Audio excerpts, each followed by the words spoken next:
The real Brick James. The mark of the beast. What is it? I had no idea up until, say, maybe 2020-ish, when I had seen it referenced on social media that the vaccine was the mark of the beast. And I had no idea what that even really meant.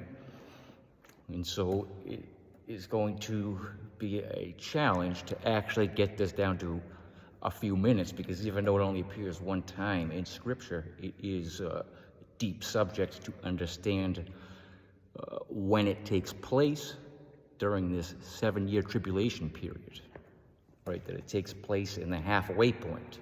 But in order to understand the halfway point, or even the end, you'd have to know some context. So I will do my best to get this thing down. Now, we know, maybe from culture, that this mark will be for the poor, the rich, free man, slave.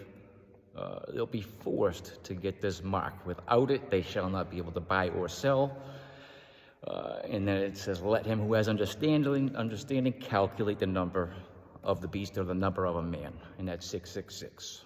So we've seen that number in pop culture. Don't sleep on 616 either. It's a possibility.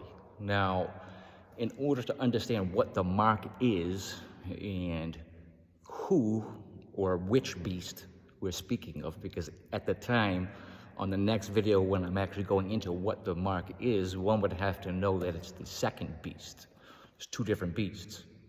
One beast will arise from the abyss or the sea, or one will arise from the earth.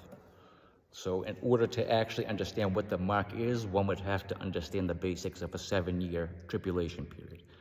Now, I don't think the 7-year tribulation period is that contested amongst scholars or denominations. It appears there will be, it's spoken about in Daniel as well. But apparently there will be a 7-year tribulation, and when that mark is really forced upon us, that is when the halfway point of the tribulation is. But to understand how we get to the halfway point, we're going to have to understand that when the tribulation period starts, I don't know if there'll be a temple built at that time, but I'm assuming there will be a third temple built, and there will be these two witnesses. Now, these two witnesses, some say, would be Moses and Elijah. Not my expertise, heard it around the block. Now, these two witnesses for a period of 3.5 years, or 1,260 days, will be prophesying, so they'll be at the temple, prophesying to the highest one, right? Some would call him God, Lord. I prefer to call him Yahuwah, right? And so they'll be prophesying at the temple, at the third temple, for a period of 3.5 years. During that period, they'll have tremendous powers to do, if somebody tries to strike them, shoot fire from their mouth. They will also have great authorities over plagues. It says they'll be able to turn maybe rivers red, etc. So in other words, you're going to have these 2.5, in the beginning of this 7-year period, you'll have these 2.5 witnesses who are in front of the temple prophesying, right? Nobody can touch them. They're untouchable. They have tremendous authority. All the mockers and the scoffers at the time around that temple will be thrilled when they're killed. Story states that when they're killed, after their period of prophesying, which is 3.5 years, 1,260 days is over, that they'll be on the ground for 3.5 days, and then they will miraculously stand up and get sucked up. It says they'll get the breath of life in them. Then they'll get sucked up and be with the highest one, Yahuwah. During that period, right? So as soon as that happens, a seventh trumpet goes off. So the number 7, for some reason, is 54 times in the book of Revelation. But this is taking place as the 7th trumpet, which is the final trumpet, is going off. The final trump or trumpet, right? And we could be close. We might not be close. Maybe we see it. Maybe we don't. I don't make predictions. Not my shtick. But in order to understand what the mark of the beast is, one would have to understand who the beast is. Now, The beast is described as, it's described in two different ways, which we'll get into in the next video. But for now, basically, in Revelation in chapter 12, so leading up to here, all right, it tells this story of a great red dragon who had 7 heads, 10 thorns, and 7 diadems or crowns, kind of like one on each head. Much easier to go take a look at several pictures, maybe some older ones, newer ones, that might give one an idea of what the living apostle, John, who God gave a message to his son gives a message to an angel, and an angel is speaking to John. And right in chapter 1, it basically tells him, start writing. Right? And so in chapter 12, it introduces a dragon. And it also says that dragon is, it says that old serpent, Satan, or the devil. Right? So it's talking about a red dragon. It's calling it Satan, the old serpent, or the devil.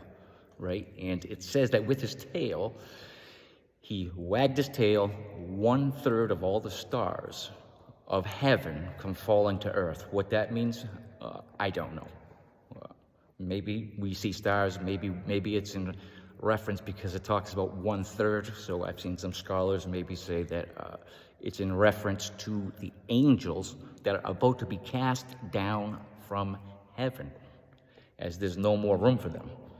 And so that's kind of interesting to know that the red dragon, Satan, his tail wagged 1/3 of the stars from heaven cast down to earth.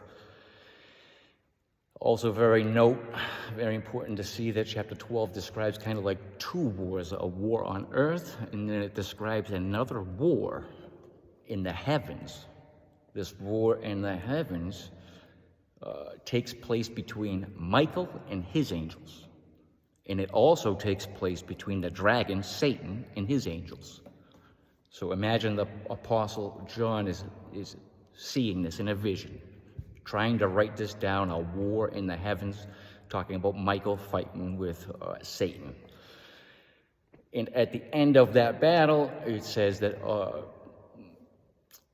Satan, or the dragon, didn't have enough power. So at that moment, Satan gets cast out of heaven. And that's going to make a lot of problems for us on earth on that day. Now, there's a woman involved in here, but it's just a long story.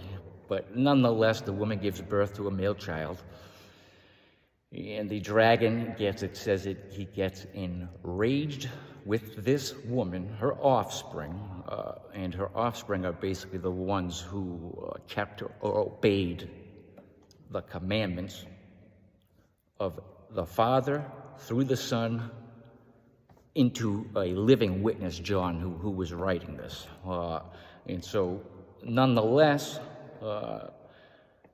when the dragon makes war with the offspring of this woman, who will be, probably a remnant of sorts, maybe a church of Philadelphia per se, and just so you know, the book of Revelation is written to 7 different churches through Asia and Asia Minor. Of the 7 churches, one is talked to like $1 million. The other one is called, so that one's called Philadelphia, but there's another church called Laodicea, and that's known as the lukewarm church. The other 5 churches were rebuked. Now keep in mind, the church of Philadelphia did not deny his name, Yahuwah. Part 2 I will do as well. Peace be with you.